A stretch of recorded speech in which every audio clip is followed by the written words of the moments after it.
Hi friends, welcome back to Pallavi's yummy kitchen.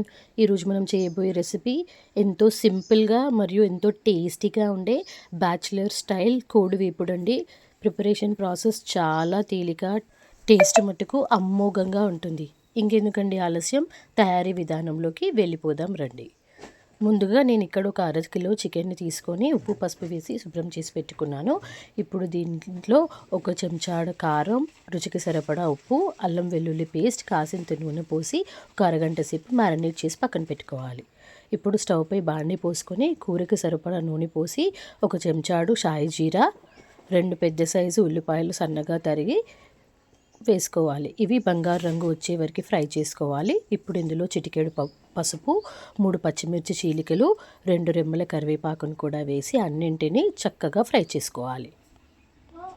ఇప్పుడు ఇందులో ముందుగా మ్యారినేట్ చేసి పెట్టుకున్న చికెన్ మిశ్రమాన్ని కూడా వేసేసి అన్నింటినీ చక్కగా కలిపేసుకోవాలి.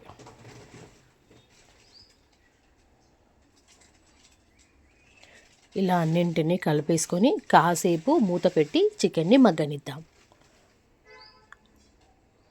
చూసారు కదండి, చికెన్ మగ్గిపోయింది.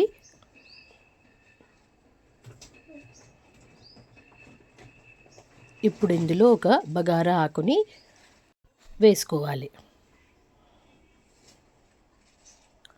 ఇలా వేసుకున్నాక అన్నింటినీ కలిపేసుకుందాం. బగారా ఆకు ఫ్లేవర్ కూరకి పట్టి చాలా చాలా టేస్టీగా ఉంటుందండి. ఇప్పుడు కాసేపు చికెన్ని మగ్గనిద్దాం. ఇప్పుడు చికెన్లో ఉన్న నీళ్లు పోయే వరకు మగ్గనివ్వాలి. ఇప్పుడు ఇందులో ఒక చెంచాడు గరం మసాలా పొడిని కూడా వేసేసుకొని కొంచెం పుదీనా కూడా వేసేసుకొని అన్నింటినీ కలిపేసుకుందాం. చికెన్ మొత్తం ఉడికిపోయిందండి. అందులోని నీరు పోతే సరిపోతుంది. చిన్న మంటపై చక్కగా వేయించేసేసుకోవాలి.